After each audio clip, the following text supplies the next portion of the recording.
Welcome to the Ambrose Show. I'm your host and your travel guide to the other side, Ambrose. And welcome back to another episode where we're discussing metaphysical, paranormal, supernatural, and other topics of interest like this. Some of you know me as a wisdom teacher, teaching the esoteric wisdom teachings that harken back to ancient Egypt and Greece and beyond that. Some of you know me as an author, 6 books and growing. Regardless of how you found me or how you're getting to know me, check out my website, exploreyourspirit.com, where you can find my online courses, live events, and more information about my work. In today's episode, I want to wrap up some of the discussions that I was having earlier about the 8th chakra and how that was going to affect us with the return of the light at the winter solstice. And now here we are at the very end of the year, and we're reflecting again on that sense of time. Here's what's fascinating about time and space, is that time is changing very quickly. What used to take years or even decades to happen now can only take days and months. Specifically, how we process karma, how thoughts come to us, how ideas come to us, and how quickly we can change our life through our thoughts and our actions. It used to take our minds quite a bit of time to even come around to the idea of creating change or doing something different or moving or shifting or deciding to be different in some way. And now we're able to do this so rapidly because time itself is shifting so rapidly. So we now have the greatest potential to create with our thoughts. Time as we know and understand it is changing, and soon it will not be relevant to the way we live. There's a lot I could go into that on the mundane earth plane discussion there, because time is going to be reevaluated. You may have heard people talking about the 4-day work week, and that we may soon go to that with 3 days off. We're going to be reevaluating time, how we spend our time, how much we spend at work. Do we have a real work, life, play balance? And if 2021 brought any of that sense of time into play, it was going through COVID and watching how slowly time moves when we were all quarantined. And then this year, seeing the great resignation, as it's called, when people are realizing that time is a commodity, time is a precious gift. And what are we doing with our time? And so many people aren't going back to their jobs. So many people are leaving their jobs and realizing that there's more to life than spending time at work, especially work that they're not called to do. This is just one example of how we're going to see time change here on the earth plane. This started at 2012 when we reached the darkest part of the galaxy, and that began the Great Reset. And that's what's really happening as we went into a dark age period, as I describe it, where we are in the depths of looking as a whole, as humanity, of what we need to shake out and release. The darkest part of ourselves, the darkest parts of things we've created in the world, our shadow self. And we've been now heading into 2022, a 10-year cycle of doing this, and we still have more to go. I think the year 2025 sees us really having shaken off quite a bit of this. And I mean, probably December of 2025 is about the cycle, 13-year cycle there, of allowing us to shake off our shadow and begin to work in bringing new things to light. And this is part of our destiny. Humanity evolves through the cycle of the wheel of the year and through the seasons. And a powerful energetic shift on the soul level occurs within each of us. Every year we take notice as we have created this sense of time by calling it a new year. We take notice throughout the holidays and special dates of note throughout the year.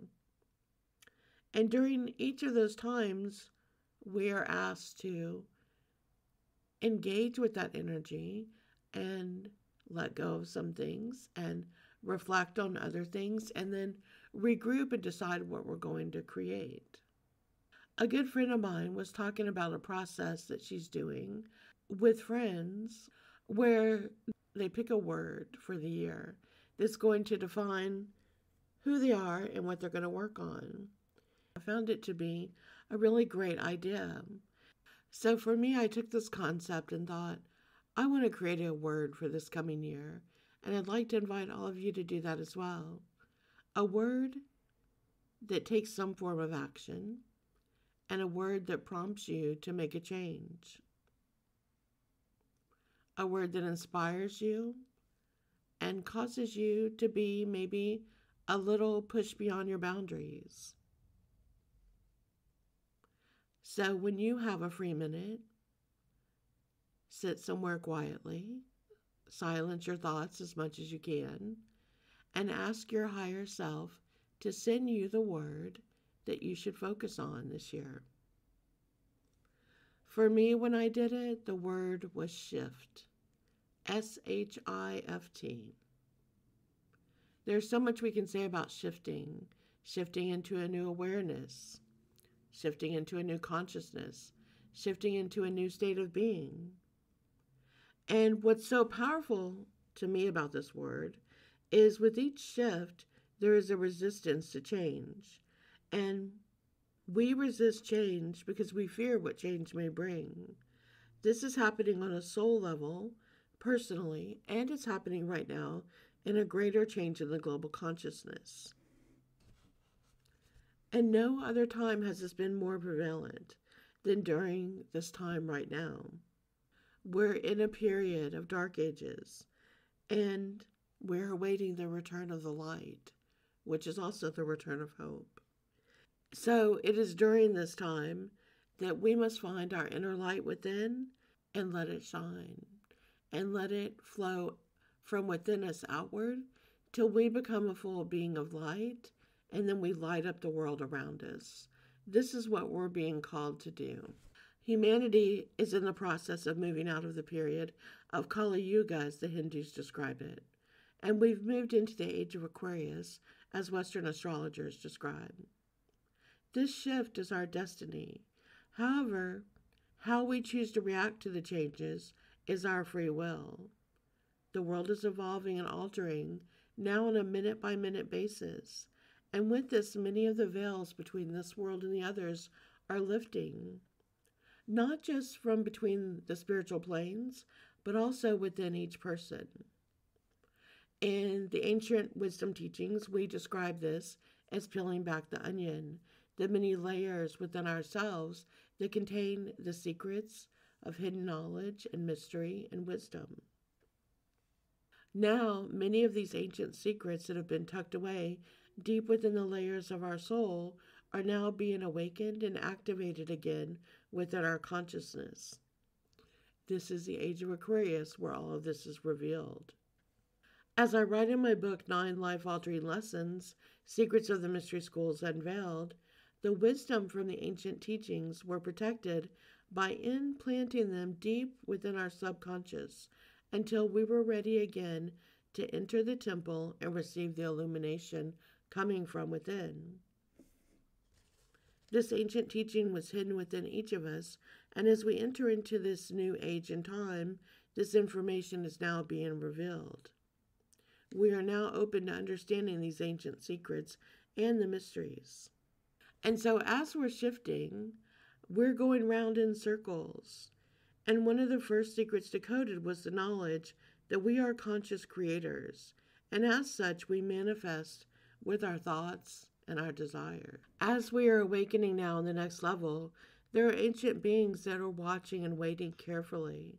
Their concern is, will those who crack this first code use this rediscovered ability only to manifest their personal desires? Or will they think beyond the material gains to see how they could share with others in the world? This has been tested before, and we've acted like children receiving a new toy. And that was expected. that each soul would play with this gift, testing it out to see how it works. There have been some tense moments with this, for it was decreed a long time ago that when the first code was revealed and humanity understood that what you think you create, that this would also coincide with the shift of the ages. This would also free the concepts of time, which would supercharge the energy of what each person was manifesting in the light. Before this time shift, what we would think could take years to manifest. But now, with the time and energy shifting constantly, the future outcome of what a person desires can really change in days. And as you've heard me mention, when we have this power of free will, and it's enhanced with the supercharged movement of time, it's created a literal free will, free for all. And that's really what you're seeing, that we're kind of calling the chaotic energy in the world right now, is because everyone can think and express and change their setting, their scenario, their energy around them. We're seeing people taking their thoughts to all kinds of expansions, and playing out whatever is within them. So they're releasing their shadow selves and they're working on that. So all of that's coming out to roar and to be heard. We're opening up to the expansion of who we can be and how we can create. So we're seeing others with amazing ideas going forward, and the explosion of that in technology and AI and all types of new ways that we'll be able to connect with this world and others. We're seeing private industries create rocket ships and to have us leave the orbit of the earth. So that is really indicative of showing how we are not being as bound to the earth with our thoughts and our beliefs.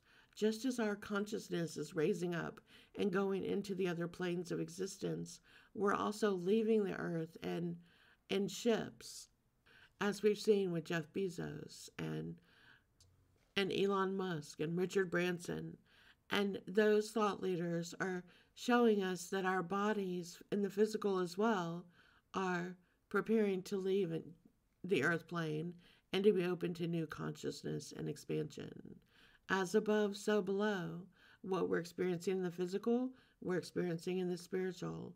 Mind, body, spirit, it's all connecting. And so we've managed to find ways to move time and to juggle time differently. There are some groups who still want to keep us connected to the old calendar and the old time. And one of the ways I see this right now is that over 70% of Americans want daylight savings time to end. And still, with that many people saying this is a ridiculous use of time and to stop it, and with all the research showing how many accidents people get in whenever we change the time, and how it has an effect on people and makes them exhausted and out of touch for a week to recover each time, we still insist on doing this twice a year. Why would it not be voted on to end it when so many people want that, and the research shows that it's so not a positive thing in any way? We're not a society that depends on that for farming anymore. So why this connection to holding on to these old passages of time? That's just one tiny example. But time is shifting and marching on, and people are going to make it happen one way or another. We really can't stop progress. It begins with this great resignation and people wanting more time off. And so companies are going to be forced to do that, whether it's a 4-day work week or flex work schedules. As more people work from home, they can make their time and their time zone that they're in. And when they work and put their time in, and it may not all be 9 to 5 in many cases. The shifting of time and how we understand it is going to be immense, and you're going to see this coming faster and faster now. So, as the souls were willing to move beyond personal desires and dedicate themselves to helping others and helping the world, this has been an ongoing process. And there's been some brighter moments recently. The peace movement in the 60s, the harmonic convergence in the 80s, and many other things that are still to come. The higher love energy of many souls here on earth has served to help remove some of the fear involved in making this change. Because of this sacrifice, even what Nostradamus foresaw for this time has altered. And this is due to a shift in consciousness. And if you're go out there looking for predictions on the new year, a lot of people are talking about Nostradamus. But I truly think what he foresaw has been changed. And it's because so many people are shifting their thinking and are awakening. Humanity is awakened to the fact that we are one and looking at the earth and how to care for it. Many people are thinking about how to be a steward for the earth and understand that the ways of living in disconnection with each other and with the earth are shattering and breaking right now. Old karmic patterns and karma itself is being released now as we leave the age of Kali Yuga and are moving into this new direction. Along with time speeding up, the destruction of old patterns has created a new thought wave, and this is altering our perception of reality. The space and time continuum is being altered, and truly we are living in a new time where what we think we attract in a very rapid fashion. Now, because of this, like I said, we're seeing that chaos because both positive and negative things are being created by us, and this has been activated on a grand scale as we look around. So with this in mind, the greatest gift that anyone can give to the world right now at this time is to focus on thoughts of peace and love. And to remember it's time to embrace the return of the light within. Each of us that are here right now as souls, we chose to return to the earth plane during this very important time. It's a time of evolution in humanity. And so it's important to remember who you are. Each soul, whether you feel it right now or not, competed to be one of the souls to be down here at this time, to usher in this great change. And so I hope you remember that you're a magnificent creation of the universe, and you've spent eons building and working to come to this point in time to help create this new coming golden age. You have a divine right to be here and an inheritance, and you are standing in an ocean of transformational energy. These crystal clear waters are swirling around you, and with a few words and a conscious awareness, the waters will stand at your attention and follow your every move. This is the ability and the consciousness that swirls around you. Most of us have ignored it because we've been conditioned over the years to forget and to ignore the most important lessons in life, which were presented in fairy tales and mythologies. For many people, the veil was closed to them. It became weighted down in adulthood with tales of woe, economic troubles, and perceived dangers lurking around every corner. It's time to return to the days of your childhood when you laughed in the face of danger, when you played and brandished a sword to protect and guide you. The answer and the way out is through laughter, is through love, is through hope. And in a sense, we have been put under a spell of entrapment, and the time has come to break the spell. To break the spell that we've been put under as humanity. Hold your arms in the air and repeat this aloud 3 times. I am a divine being of light. I welcome and receive all the universal gifts to which are my divine right, and for my highest and best. As you say this 3 times, you'll feel the rush of energy coming to you. Have no fear, as you do not walk alone. There are many on the other side ready to help you and guide you on your journey. And there are many wise women and men here who are rallying the call, sharing the teachings of the ancient ways, and easing these thoughts and ideas back into the sea of consciousness to rise forth once again into a new period, a new dawn of the Renaissance. It's time to awaken to your divine state of being, into the state of an open mind and a loving heart. Do you remember this? Happiness is a state of mind. When you were a child, you played because it was fun. Your state of mind was to be happy and to enjoy whatever the day brought you. Happiness is not something you search for or find another person to bring to you. Happiness is a choice you make every day. You understood this as a child. You chose to be happy, and therefore you were, regardless of other circumstances in your life. You chose to live in this state of grace, with the eyes of a child, where each moment was bursting with opportunity and lots of time to play and explore. In this type of consciousness, you're open to the good surrounding you, and you're able to take advantage of each opportunity flowing in your direction. As you focus on strengthening your positive thoughts and directing the flow of energy into the direction of your dreams and wishes, you will begin to radiate with the light and the powerful energy that has always been there for you. It's time to stand up and sail away on this energy and discover new lands of opportunity. Do you remember? Are you ready to awaken and connect with these secrets hidden in your soul? Do you still believe in fairy tales? I do, and this one's ready and waiting. There are new adventures awaiting us all.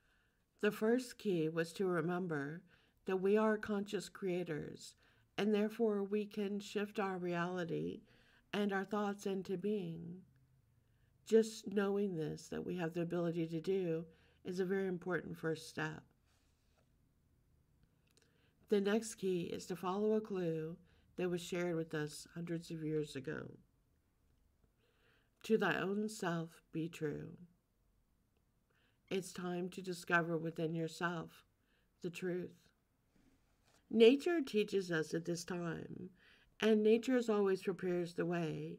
It's a true reflection as a teacher on the earth plane. In the fall, the leaves fall from the trees, shedding their past, and the trees lie open and empty. They're resting, not growing, just allowing themselves to be. They are open. They're not creative at that point. They are just receiving.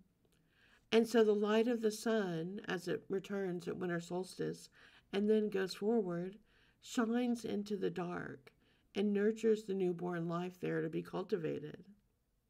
This is mirrored in nature as the seeds are buried in the dark soil of the earth, ready to emerge again with the life-giving rays of the sun. During the darkest days of winter, it feels as if the problems of life are triumphing. During the darkest days of ourselves, it feels like we don't know where to go.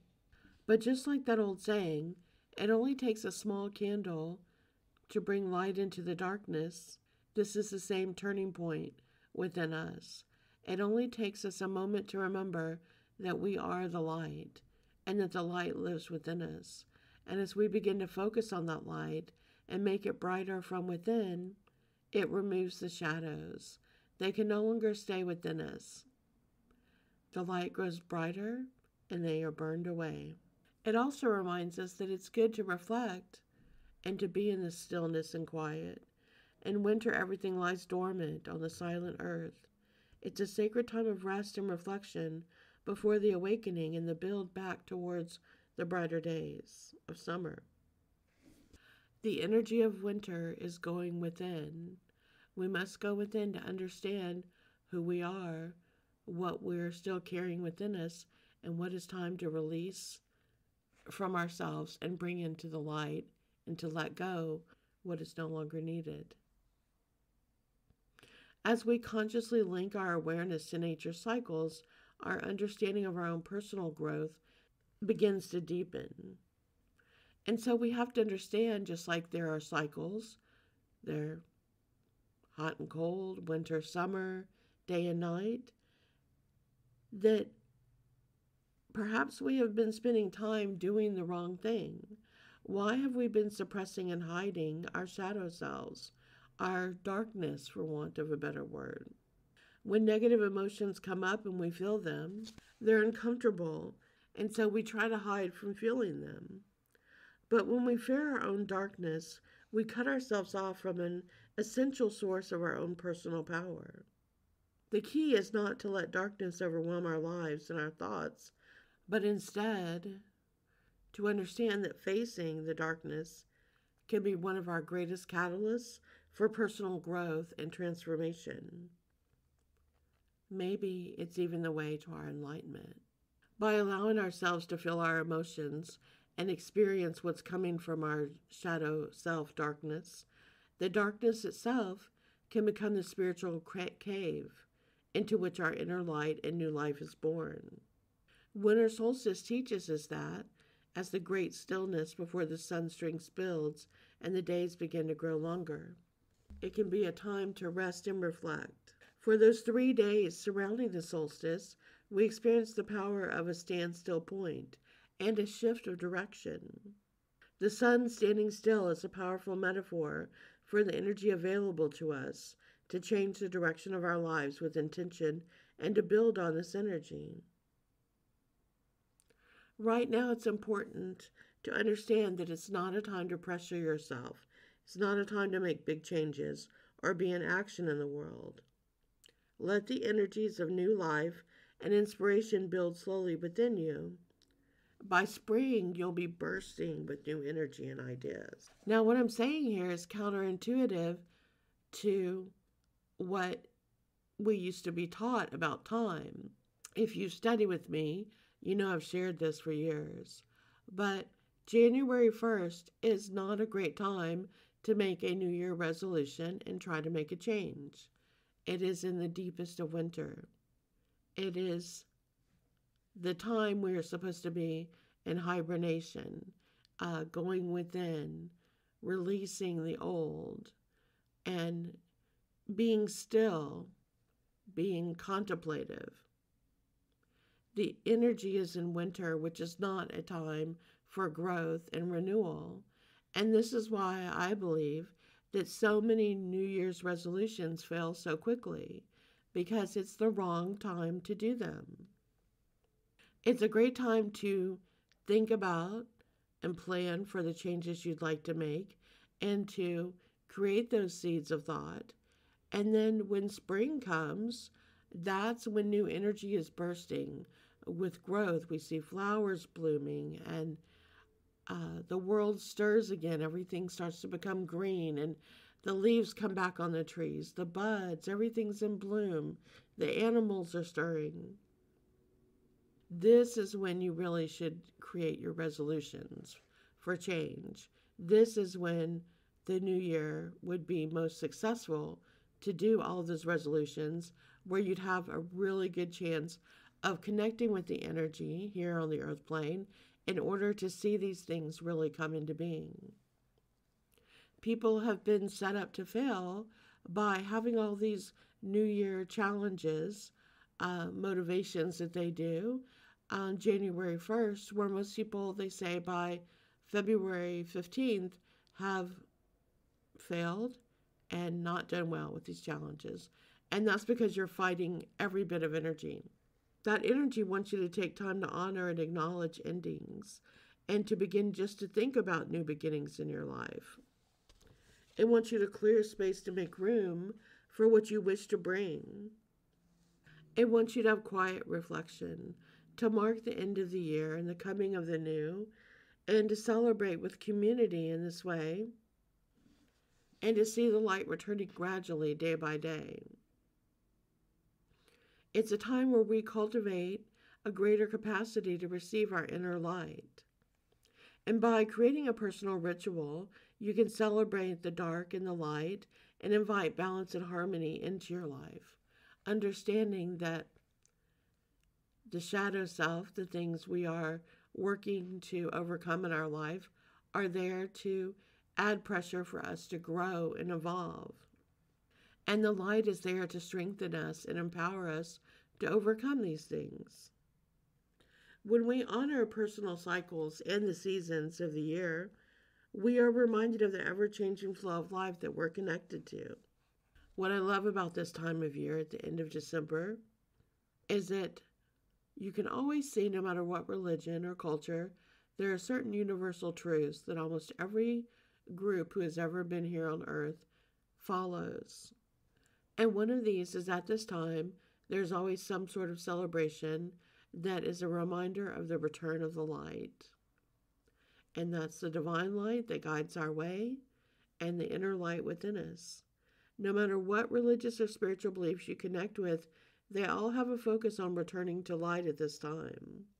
And I think that's the most important thing to honor and to create a ritual with at this time of year. And I mean this as a season rather than a specific day. This allows us the time during winter to have a conscious awakening connection, engaging with the sights, sounds, smells, and scenery around us as we bring out the light. It's a time to reflect on the deeper meanings of the season. When we connect to time this season, it becomes a season of light, a season of love, a season of reflection, and a season for giving. We are affected by the seasonal cycles of the sun and the moon and the four seasons.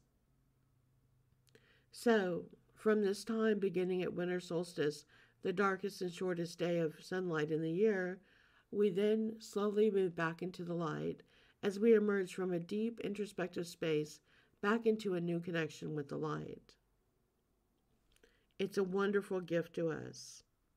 It's a time to look back and consider what we've learned and how to become wiser from the experience.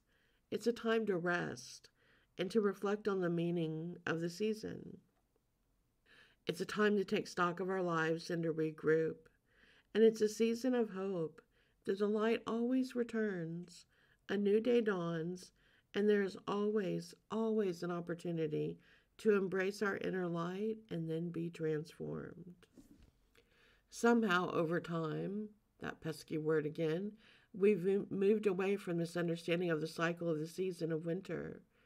We've forgotten that winter is about quiet time and hibernating and going within. Instead of embracing this time to reflect on our lives and to feel grateful, we've evolved into becoming busier than ever with a million I must do activities, starting with celebrating the holiday and then working ourselves up into these overwhelming New Year resolution goals, time of action.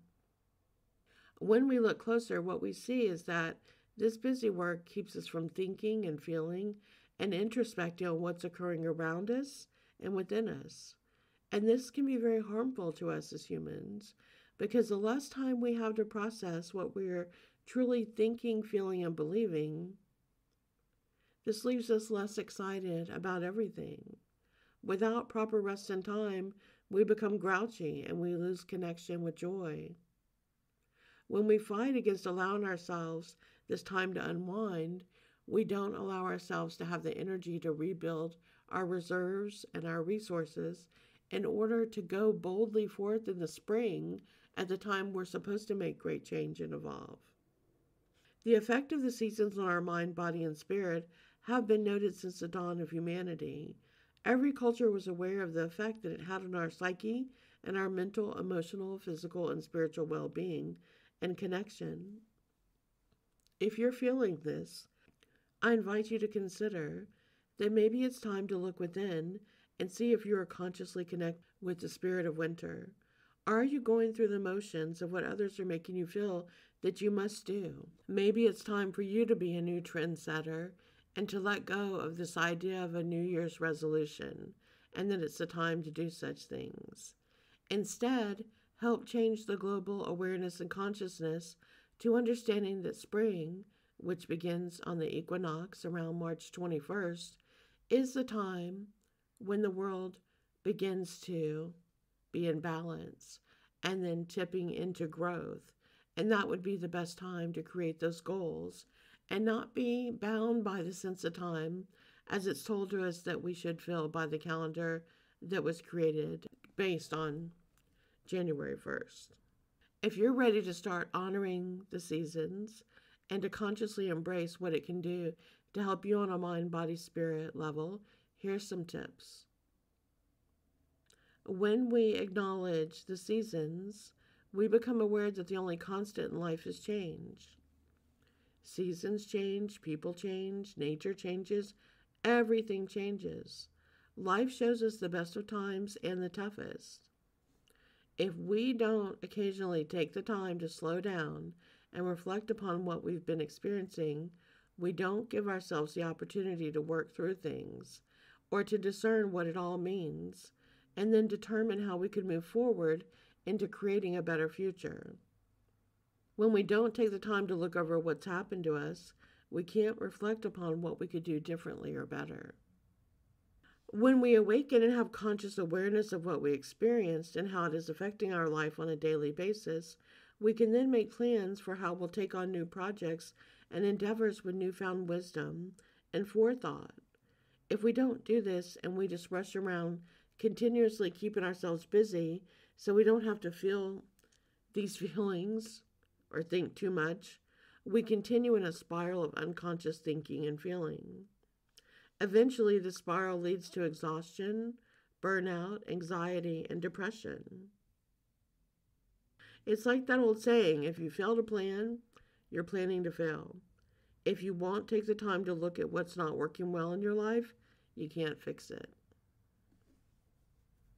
There are a variety of things you can do during winter, and you can go as deep as you like into rituals if that's something that you enjoy.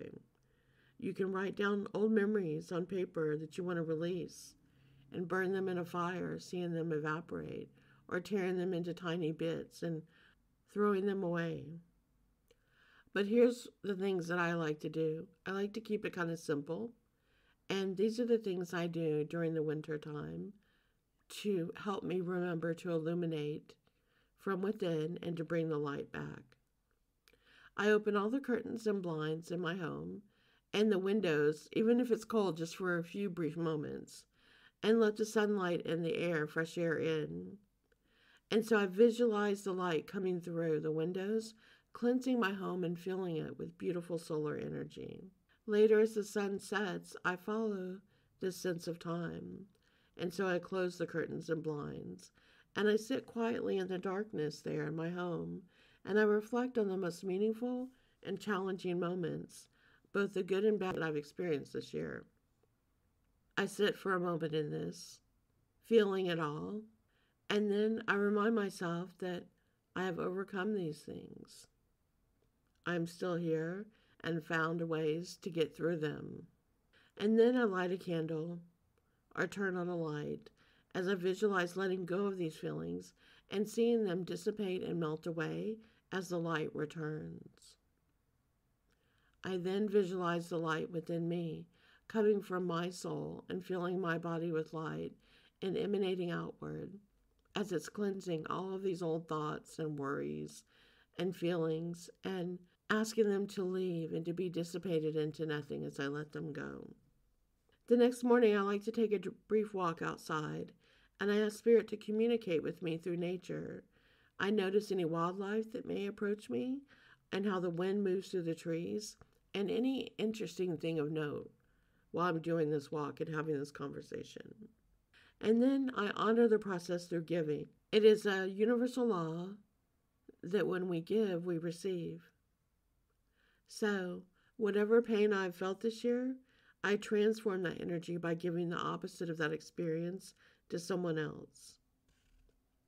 For example, if your finances were tight this year, then give money to someone. If you felt lonely this year, spend time with someone who may also be alone. If you felt sad, find an opportunity to bring a smile and a moment of joy to someone that you meet. In short, give what you wish to receive. If you want love, give love. If you want money, give money. What you give comes back to you threefold. The funny thing about giving, in whatever way you do it, is that when you do it joyfully, the amazing side effect is that it lifts your energy as well. As you do this, as you do the work to let go, as you're in this season of winter, transforming, bringing back the return of the light, this announces to the universe that you've released the past that you're not weighed down any longer by old patterns of thinking or emotions that were blocking you. You are now open and ready to receive the good. You've created a vacuum within you with space for new and good things to come because you're not holding on to those old ways of thinking. These simple acts transform your thinking and help release negative emotions that have been holding you down. And this opens you up to creating and manifesting wonderful new cycles of positive energy. Then, as you're working and bringing the light back each day, getting closer to that spring equinox, you are building the light within you. You are giving yourself the gift of time to rest and renew and reflect. You are becoming reborn in the light. And as this transformation is happening alchemically within you as you visualize this light, and outwardly as you engage with the sunlight as it grows stronger each day, you are preparing yourself. Write down your thoughts and ideas and give them time to germinate, just like the seeds that are in the soil, that as soon as time heats up with the sun and the return of spring, that there is that warm glow and the right energy for all these ideas and creative thoughts to burst forth and to come into being. Try this if you'd like.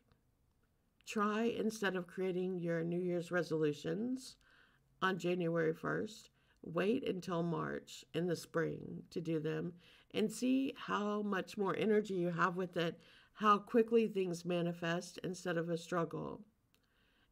When we're in winter, all the energy is subdued.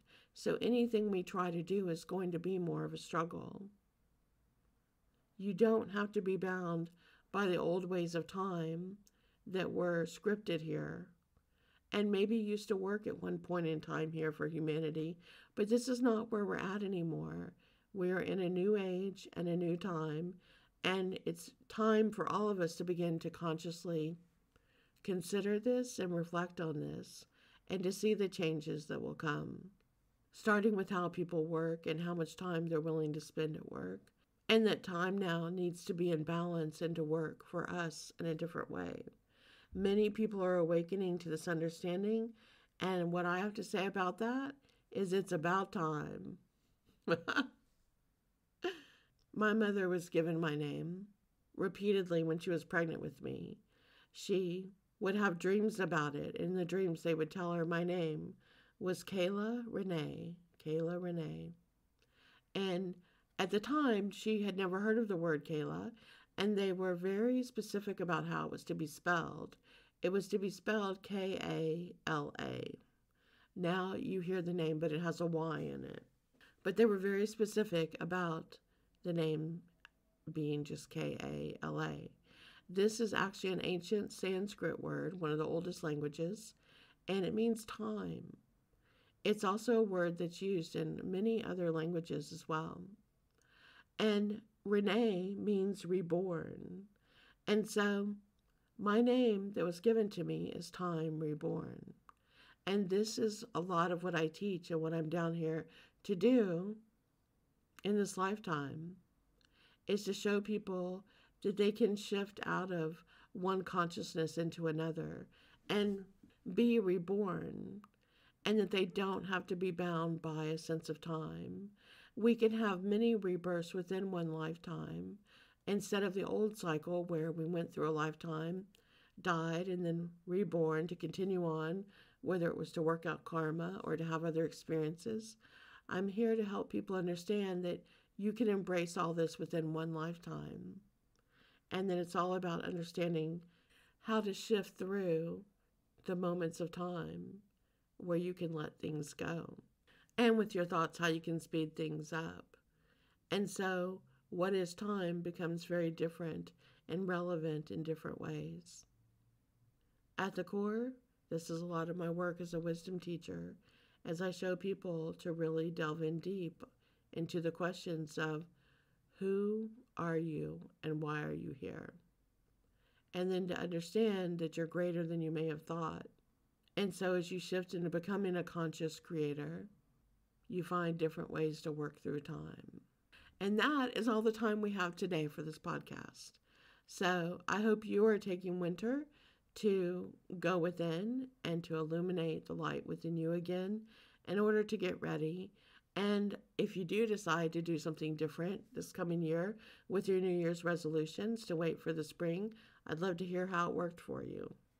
Until then, subscribe if you don't want to miss any podcasts, and sign up for my free newsletter on exploreyourspirit.com. Happy New Year!